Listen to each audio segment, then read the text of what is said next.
और पूरब की कमाई तैने पश्चिम में गमाई है।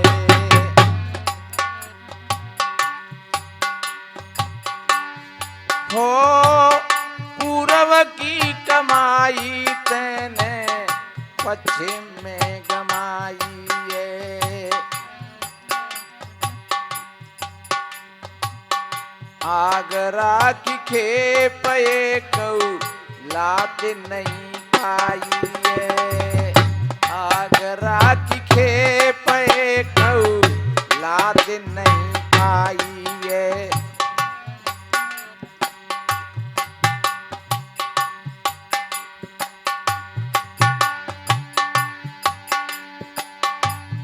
हो दिल्ली के दलालन ने सौदा सब बिगाड़ दियो।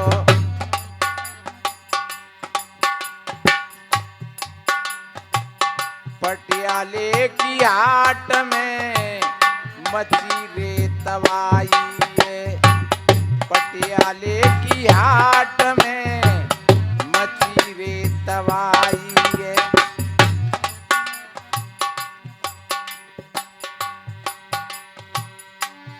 ओ कहत बाबा धूमदास मान ले हमारी बात।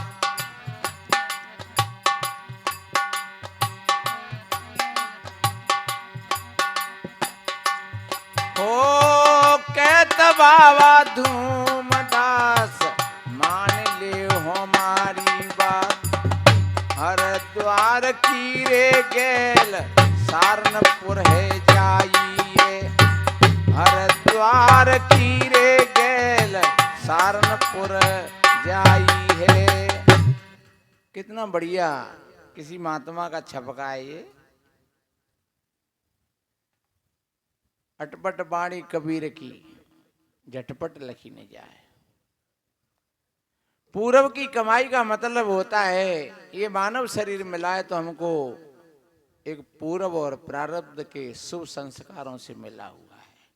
ये सत्संग मिला है हमको तो पूर्व और प्रारब्ध के संस्कारों से मिला हुआ है। हमको है संयोगी पूर्व का।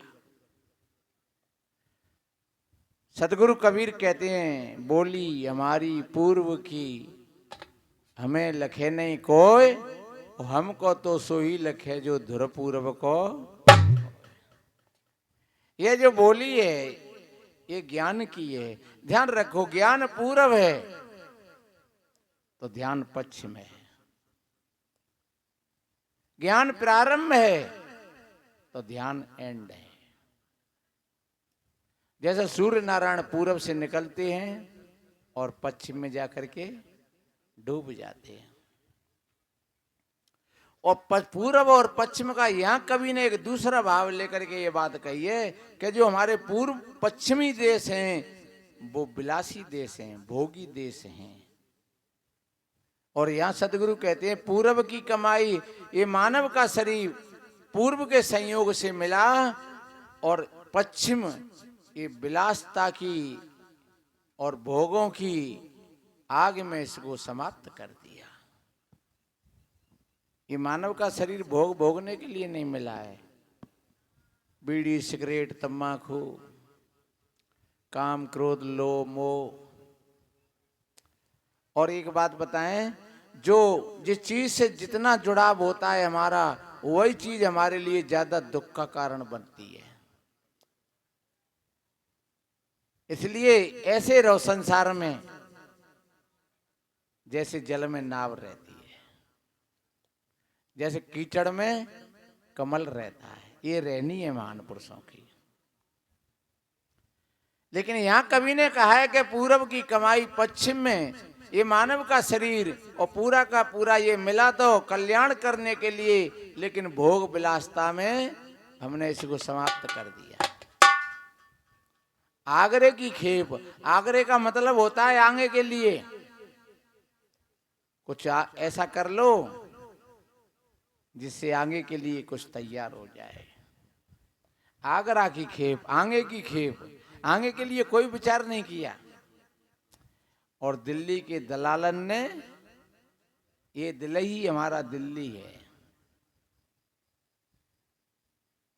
ये दिल ही हमारा दिल्ली है। और इसके जो दलाल हैं वो काम क्रोध लोभ मोह मद अहंकार, ये दलाल हैं। इन दलालों ने सारा का सारा सौदा बिगाड़ दिया है।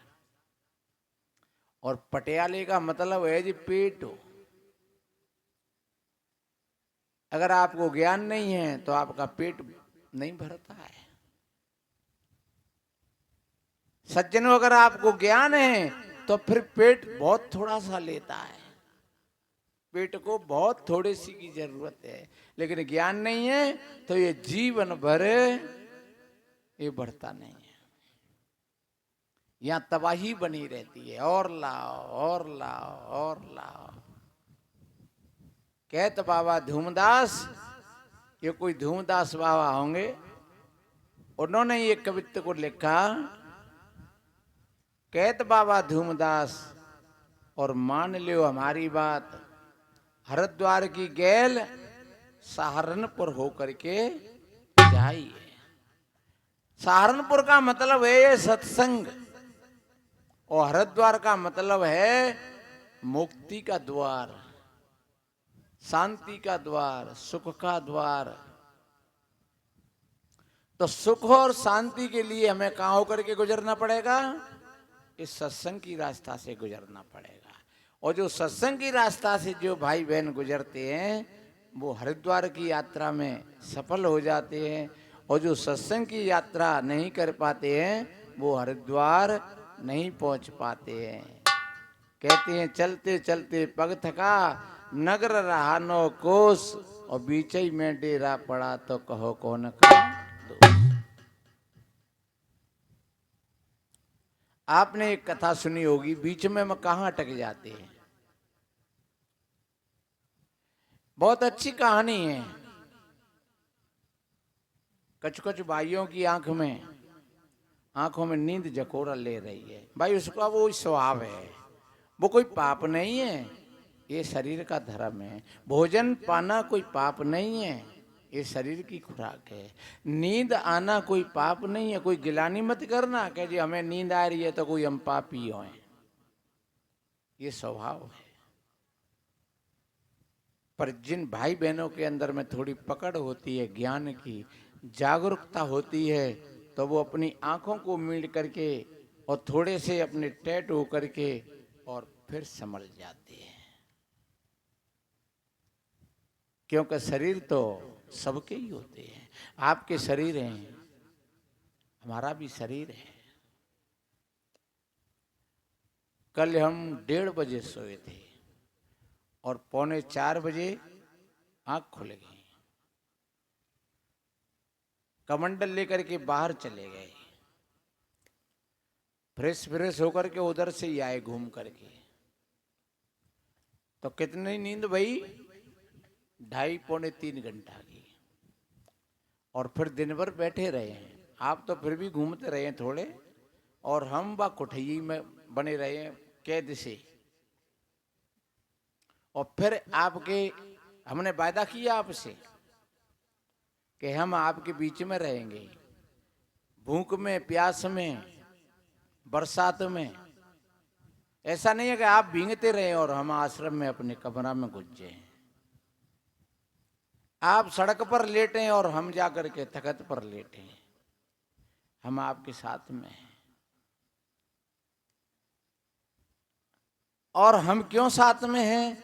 हम इसलिए साथ में हैं कि आप हमारे मेहमान हैं। हम और तो कुछ सेवा नहीं कर पाते हैं, हमारी यही सेवा है। इसलिए आपको कम से कम ऐसा तो लगेगा कि चलो महात्मा जी हमारे साथ में हैं। भाई हम नहीं सोए पाए तो सोए बेचारे, बेऊ नहीं है, बेऊ हमारे साथ में ही खड़े रहे। तो इसलिए जो भाई बहन ठीक ज्ञान के जिज्ञासु होते हैं वो अपनी आंखों को मीड़ लेते हैं, फिर से बैठ जाते हैं, पानी के छींटा मार लेते हैं, और फिर सजगताई से थोड़ा सुनते हैं कि चलो संतों की बात दो और सुन लो। कहाँ कहाँ अवरोध आ जाता है और जीवन में कब गड़बड़ी आती है। एक कथा संत सुनाते रहते हैं, बहुत बड़ी मार्मिक बात है। वैशाली में एक नगर बधू थी। एक भजन सुनाऊंगा मैं, अगर आप थोड़े ठीक बैठ करके सुनते रहेंगे। आपको अगर अच्छा लगेगा तो सो रहे होंगे, बेहू खड़े रह जाएंगे कि चलो मन ने तो लागू तो ने करिया सीधो है गो, अब बैठी जाओ भाई। चलो कोई बात नहीं। को एक पिता में को बहन जी सोए रही, मैंने कहा बहन जी को गद्दा बिछैया तो मिल नहीं पायो कि बाबा गद्दा बिछैया कोई बात ना ने पंजाब ने लेटे करिया हम थके रहो, सुबह भजन सुन रहे हैं हम और लेट हो रहे हैं। मैं चलो जी बढ़िया आम के आम, हाँ गुठली नहीं कहता। पर जो भाई बहन सावधानी से और बैठ करके सुनते हैं, क्योंकि सो करके सुनना तो ऐसे ही जानो जैसे हम खाट पर सो रहे हो, कछु ने का सपनों सो आयो, कछु ने का किसी लग गई, कछु ने का सुन लई और 4-6 घंटा पीछे पे सबको ले पकड़ ले पा। सुनो तो हतो हमने सत्संग खूब बढ़िया, अरे कहा सुनो वो तो पता ना आने वो ना सोते रहे, क्योंकि वो तुम्हारी रील पकड़ नहीं रही थी। तुम थोड़े से जग तो रहे थे लेकिन तुम्हारी रील पकड़ नहीं कर रही थी। रील जब ही पकड़ती है जब कोई साधक एकदम टकटकी लगा करके एक एक शब्द को पकड़ता है। तो वो वैशाली की जो नगर बधू थी बहुत सुंदर थी। नगर बधू किन से कहते? नगर बधू कहते बेश्याओं से, प्राचीन काल की बात है। बहुत सुंदर थी, बड़े बड़े राजा महाराजा उसके पीछे पीछे लगे रहते थे उसकी जी हजूरी में। सोने चांदी का कोई पार नहीं था। और एक बार बताते हैं, और उसको रूप और सौंदर्य का बड़ा घमंड था, वो हर किसी को खातर में नहीं लाती थी। कभी कभी हमारा भी ऐसा ही होता है, हम भी भूल जाते हैं पद की ठसक में, रूप की ठसक में, पैसा की ठसक में, 4 लड़का बच्चा है तो बिन की ठसक में। लेकिन संत बड़े उदाहरण देते हैं।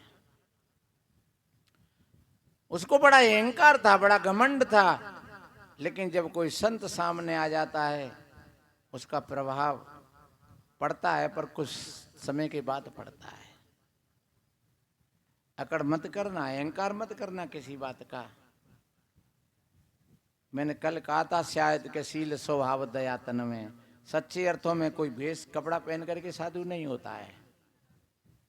सदगुरु श्री पूर्ण साहब जी ने कहा है, संतों का ये जीव को संतों शांत स्वरूप, और संतों का ये श्रोता को जो निर्वारत रूप। आप लोग श्रोता हैं, आप संत हैं। श्रोता वक्ता ज्ञान निधि। अगर वास्तव में ही श्रोता और वक्ता का जब ही संवाद बनता है जब वक्ता तो अपनी कोठरी खोलता चला जाता है और श्रोता समेट जाते है और लाओ और लाओ, और वक्ता कह जाते है ले और ले, बढ़िया बढ़िया नयो नयो माल और बेशकीमती माल निकालता जाता है और वो बड़ी जुगत तय करके रखता चला जाता है। उसको श्रोता कहते हैं। श्रोता नहीं, श्रोता तो काटता है। श्रोता में और श्रोता में बड़ा फर्क होता है। श्रोता कहते हैं भाई कांटे वाले थे, लेकिन श्रोता कहते हैं सुनने वाले से। तो आप तो सुनने वाले हैं। एक महात्मा जी वहां होकर के गुजरे। महात्मा जी युवा थे। देखो बहन बेटी बहुत होगा तो बैठ गए कि भैया सुन ले उन्हें को, और अच्छी बात है।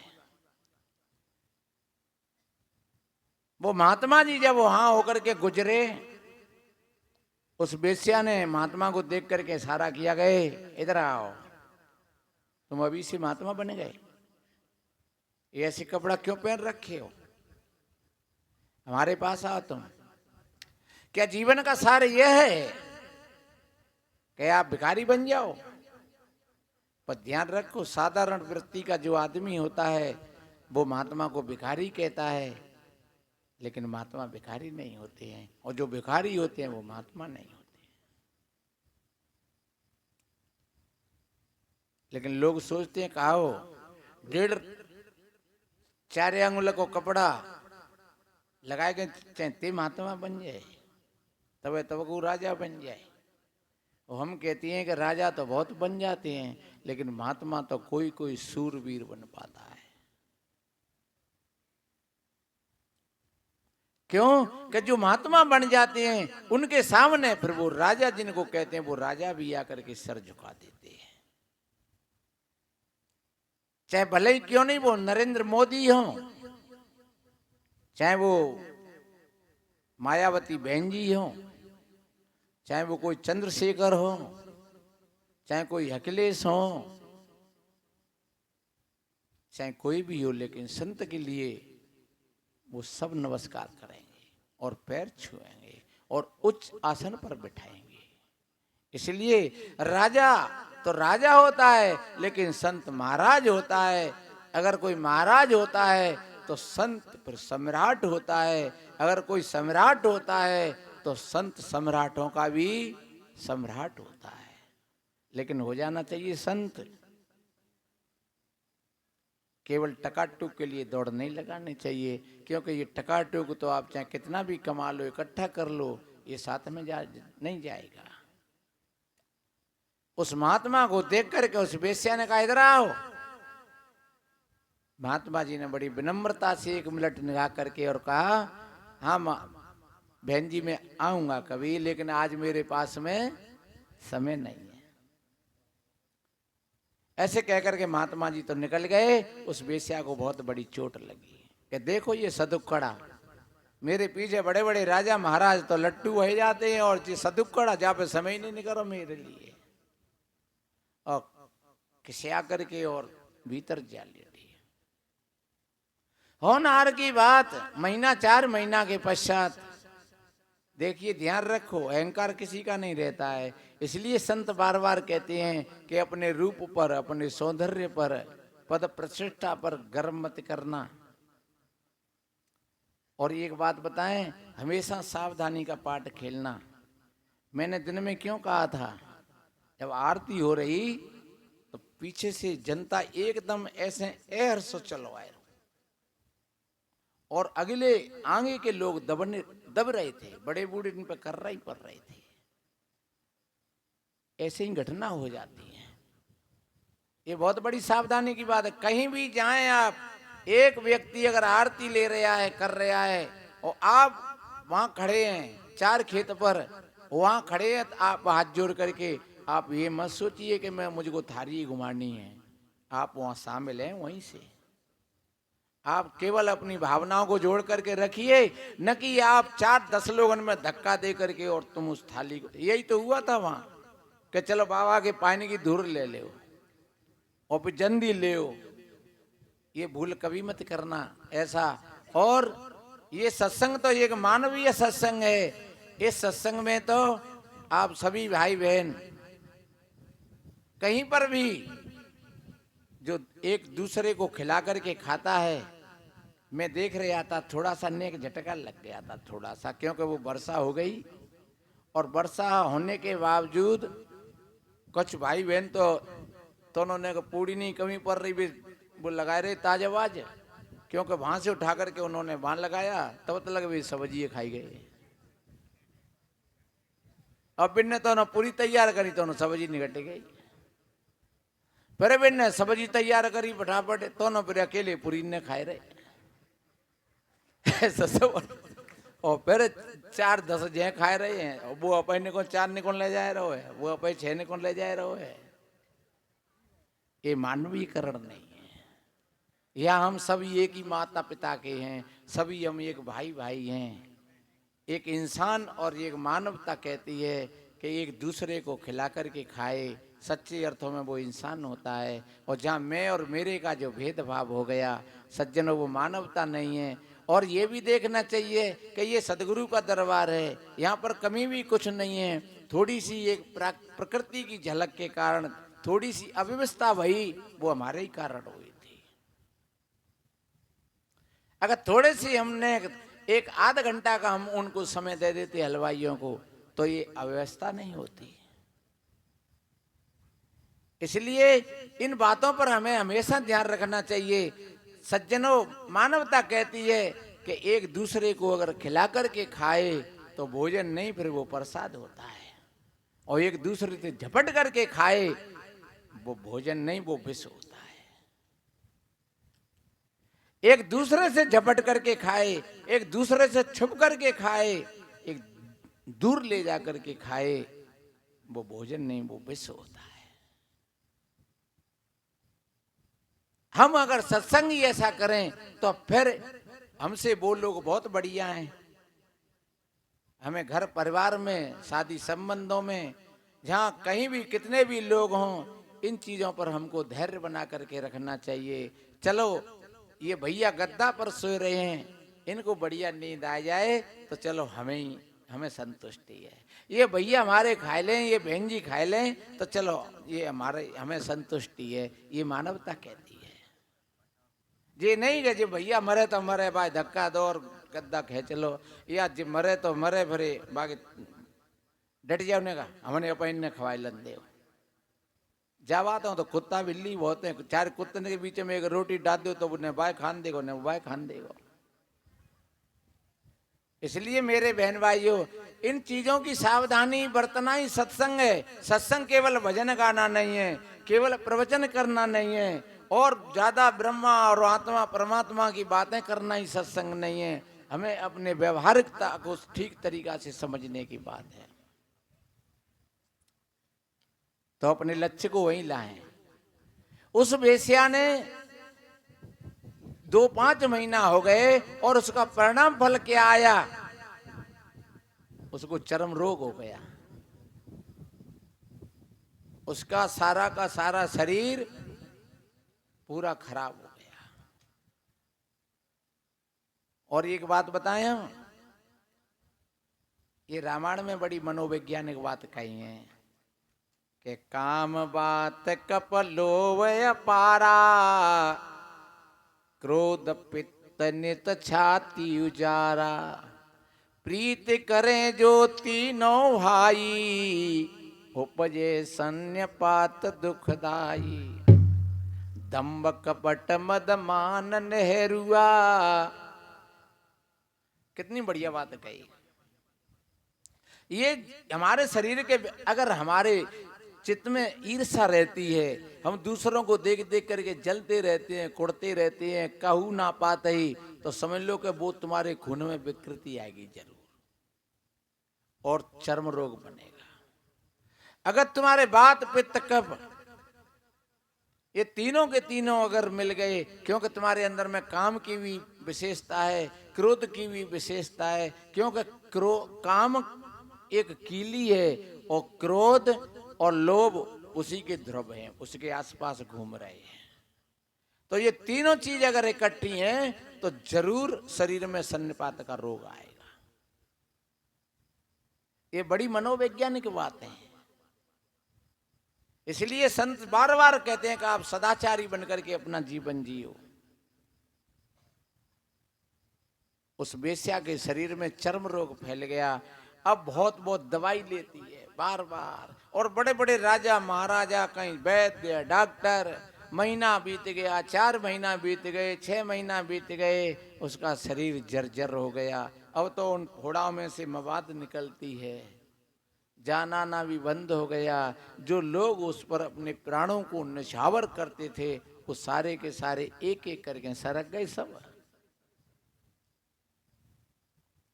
वक्त बदलता है तो बदल जाते हैं लोग, सब बदल गए। और ध्यान रखो, हमारा भी मामला ऐसा ही है। प्राणियों को बदलने में देर नहीं लगती है।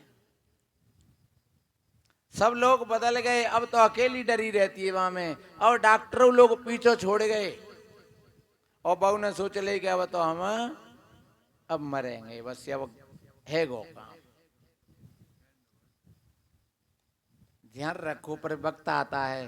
हमारे यहाँ एक जे भैया बैठे हैं नौरंगाबाद के शिवरा में, आज से शायद 14-15 साल हो गई होंगी। इनके पैरों में इतना जबरदस्त चर्म रोग था, इतना जबरदस्त चर्म रोग था, तो जे यहाँ आते बेचारे बहुत मजदूर और बड़े ईमानदार और बड़ा कर्मठ, और यहाँ आकर के हमसे उपदेश लिया। तो इनके पैरों को देख करके और मेरा भी हृदय, मेरी भी आंखों में कभी आंसू आ जाते, एन ले पास हो जाता। पर जे इतना बढ़िया सज्जन समझदार उपदेश लिया और अपनी मेहनत बरकरार, अपनी मेहनत और ईमानदारी, और ऐसा था कि उस समय पर भी कोई सत्संग को लोग आते तो फ्री बैठा ला दो, जैसे फ्री पहुंचा देते हूँ। मैं जो कहते हो तू मेहनत करते हो, मेहनत कैसे तो कछु ले ले कर। अरे गुरु महाराज, और बिल्कुल गरीब था। धीरे धीरे सेवा के भाव ने उसको उबार दिया। उसके 2 बच्चे बराबर के हो गए, ठीक, दोनों की शादी हो गई, दोनों बहुएं बहुत सुंदर अच्छी विचारक। एक लड़का तो विदेश में कहीं काम कर आया, और दोनों बहुएं, दोनों बेटा बड़े सबूत, आज भी दोनों बेटा दोनों बहुएं, और इसकी घरवारी बहुत बड़ी बेचारी एक भक्तमती है, यथा नाम तथा गुण, और बैठा हुआ है यहाँ पर। तो मेरे भाई बहनों, और वो रोग और वो बीमारी वो जाने कहां सपना कर गई। जो बहुत दिन दवाई लेते लेते इतना परेशान, लेकिन प्रत्यक्ष के लिए प्रमाण की कोई आवश्यकता नहीं है। खड़ा हो जा शिवराम जी, सब लोग जो कह रहे हो कि कौन सी लड़का की जे कह रहे हैं, जी है जी। करीब 15 साल हो गई इस बात को। इसके सारे के सारे पैर गल रहे थे। आज संपन्न है, बढ़िया घर मकान, बच्चे खूब, बहुएं बड़ी, और शरीकत रहे बिल्कुल बहुत बड़ा। आज सत्संग में सब बच्चे आए थे, बस बैठ जाओ। तो इसलिए मेरे बहन भाइयों, उस वेश्या का ये हाल हो गया था। अब देखिए वही महात्मा फिर आए, सारी दुनिया तो साथ छोड़ गई, लेकिन वही महात्मा आए। बड़ी गहन बात है ये, मनोरंजन की कहानी नहीं है और टाइम पास करने की बात नहीं है। मैं आपकी टाइम पास करने के लिए नहीं कह रहा हूं, मैं ये कह रहा हूं कि जैसे उस वेश्या के अंदर में जागरूकता आ गई, ऐसे आप सभी भाई बहनों के अंदर में जागरूकता आ जाए। जब वो महात्मा आए वहां, और महात्मा जी ने वहां कुछ लोग स्थायी थे, तो उनसे पूछा कि भैया यहाँ पर एक बहन जी बैठी रहती थी, वो हैं क्या, कहाँ है, वो आज ना दिख रही हैं। कछु लोग तो मजाक कर रहे, ए महाराज तुम अब मांग खाओ, कौन की बहन जी तलाश रहे हो तुम, वो तो बेसिया ही बहन जी हुआ। अरे कि नहीं भैया, हमारे लिए तो बहन ही थी, हम तो बहन जी कहते हैं। तो कि वो तो महाराज बीमार रह गई बहुत ज्यादा, कोई सज्जन ने कही बहुत ज्यादा बीमार रह गई, आखिरी श्वास गिन रही है, वो मरे हुए कौन तो 1 आध दिना में। महात्मा जी भीतर चले गए तो गंदे संदे कपड़ा एक चादर सी ओढ़ करके एक कोने में पड़ी थी, बदबू आ रही थी, मक्खी भिन भिना रही थी, उसका चेहरा मोहरा सब खराब हो गया। जिस रूप पर कितना घमंड था, कितना ये अहंकार था, आज उसमें से मवादें बह रही हैं, रक्त निकल रहा है। अरे नर अभिमानी, तू कहीं पे अभिमान करता है, इस शरीर में तुझको कौन सी चीज अच्छी लग रही है। महात्मा जी को देखते ही और उसकी आंखें सजल हो गई एकदम।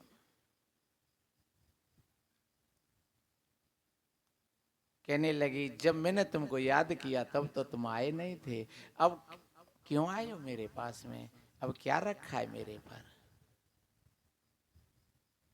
महात्मा जी ने कहा मैंने झूठ तो नहीं बोला तुमसे, मैंने वादा किया तो मैं हाजिर हूं। हाँ और एक बात है, जब तुम मेरे को बुला रही थी तब तुम नहीं बुला रही थी, जब तुम्हारी वासना बुला रही थी। और उस समय मैं घर में आता तो मेरे लिए कोई काम भी नहीं था, मेरे लिए कोई सेवा नहीं थी तुम्हारे पास, क्योंकि उस समय कोई तुम दुखिया नहीं थे।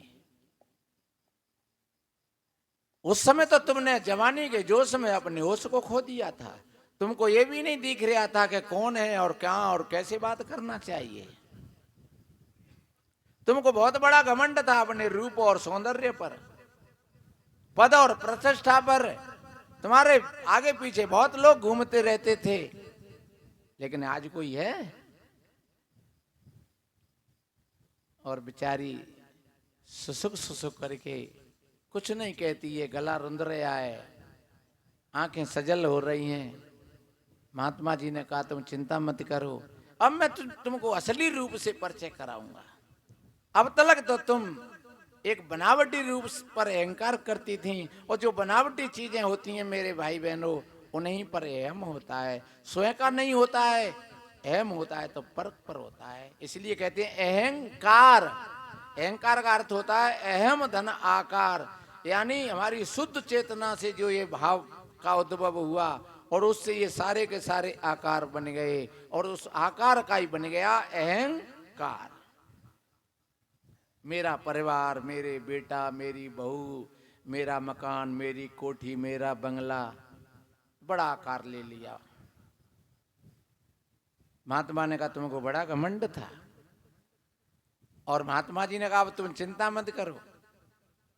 महात्मा जी ने गर्म पानी किया, उसके महीनों के कपड़े पड़े थे गंदे संदे, उन कपड़ों को गर्म पानी करके उसमें डाल दिया। फिर और गर्म पानी किया, उसमें कुछ औषधियां डाली और धीरे धीरे उसको स्नान कराया। फिर और कुछ औषधि तैयार की, उनका लेप किया, कुछ और औषधि खाने के लिए दी, और महात्मा मीठी मीठी बात करते चले जाते हैं अब तुम चिंता मत करो। देखो एक डॉक्टर होता है, वो मरीज परेशान कर दे तो है कि अब तू मरेगा, बचेगा नहीं, तो मरेगा वो तो बिछाओ। अब आया यहाँ 1 लाख लगेगा, और एक कोई डॉक्टर ऐसा होता है तुम चिंता मत करो, अब तुम ठीक हो जाओगे, आप पैसे वैसे की भी चिंता मत करना, सब कुछ हो जाएगा। तो समझ लो कि मरीज आधा ठीक हो गया।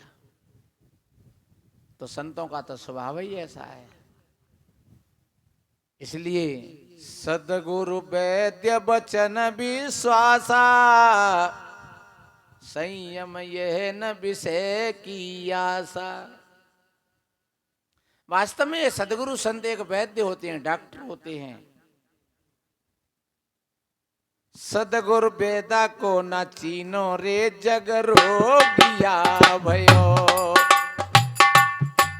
हो रोगिया भयो, ये जग रोगिया भयो। सदगुरु वेदा को न चीनो रे जग रोगिया भयो।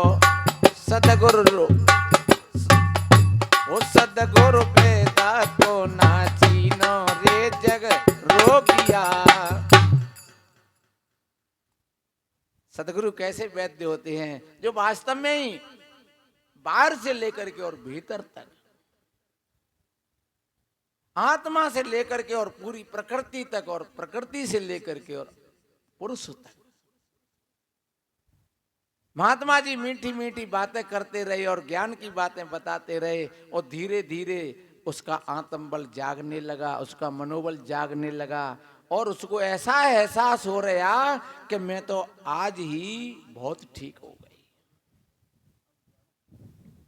और कभी कभी ऐसा हो जाता है, एक बार बहुत यहीं की बात है, हमसे कही एक हमारे कोई मित्र हैं, तो हमसे कही कि वो 3-4 दिन से बहुत बीमार हैं और खाटम पड़े हैं। तो हम गए वे न देखे हुए, हमने कही कहा है, हमने मजाक जाए करी बैसी यही काहे आए कि महाराज मैं तो मर गया है। मैंने की बैस ही तुम्हें मैंने की जहाँ सेवा मिल रही है बढ़िया, मैंने की बच्ची बच्चा तेरी सेवा करते हैं, खड़े हो जाओ। वो की महाराज मुँह पर ना बो जा रहा हूँ, मैं हो तो सही। मैंने हाथ पकड़ के उठा लिया, चलो मैं नीचे चल। ए महाराज मुँह पर नहीं उतरो जागो। अरे मैं चल रहे होगा नहीं। सो मैंने हाथ पकड़ रहा हूँ, कह चलाओ सिड्डी ने, और फिर सिड्डी ने बहुत अरे आए। फिरने के बैठे चलो मैं ऊपर चल रहे हैं, फिर ऊपर पहुंच गए, चलो नीचे चल रहे हैं। और फिर कह रहे इन्हें कि घंटा 1.5 घंटा पीछे चाय वाय पी, महाराज की मुझे नहीं लग रही है, हूँ तो ठीक है, सो चलो। तो कभी कभी हमारा मन इतना काय रह जाता है कि वो समझ दो कि हाँ ये बताऊँ मरेगो, पर ध्यान रखो वो वास्तव में मरता नहीं है।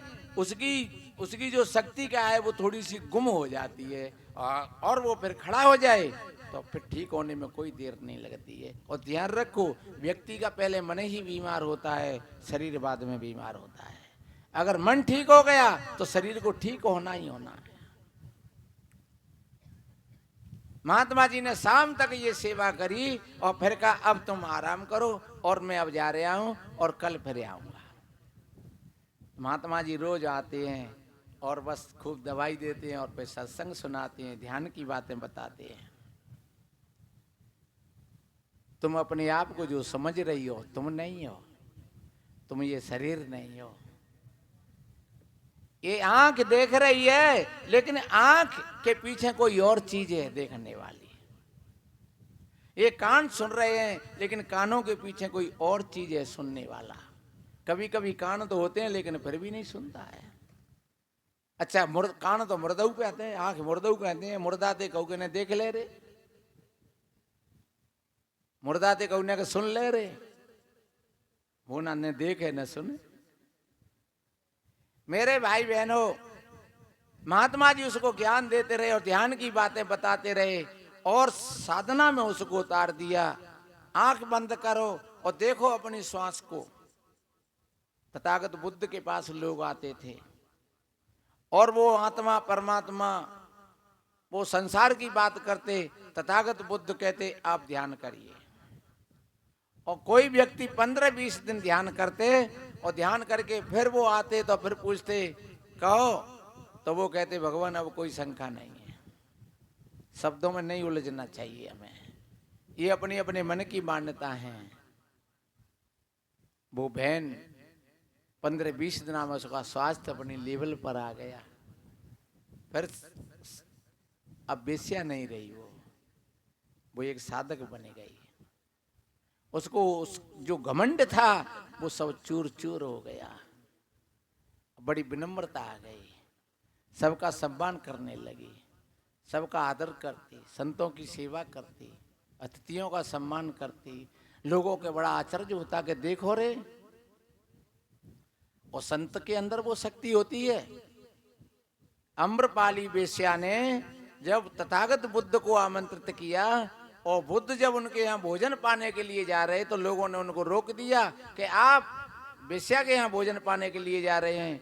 बुद्ध ने कहा नहीं, मैं वेश्या के घर नहीं जा रहा हूँ, मैं भक्त के घर पर जा रहा हूँ।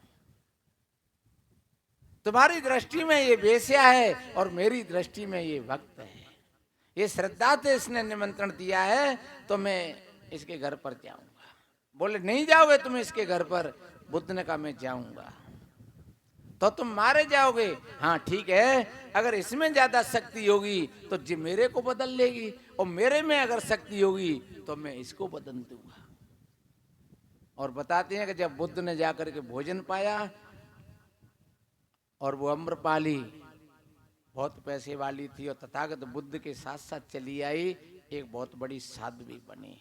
हालांकि लोग तो जो कहते हैं अगर कोई साधु बन जाए बीच की अवस्था में, कोई शराबी होए, कोई डकैत हो, चोर होए और फिर वो बन जाए साधु, तो कहा कहते हैं कि 9 से मुंह से खाए बिलैया तब बैठी है। अरे वाने 9 से नहीं 9,000 खाए पर अब तो बैठ गई, और जब जागो तभी सवेरा है। आप इस गिलानी में मत पड़ना।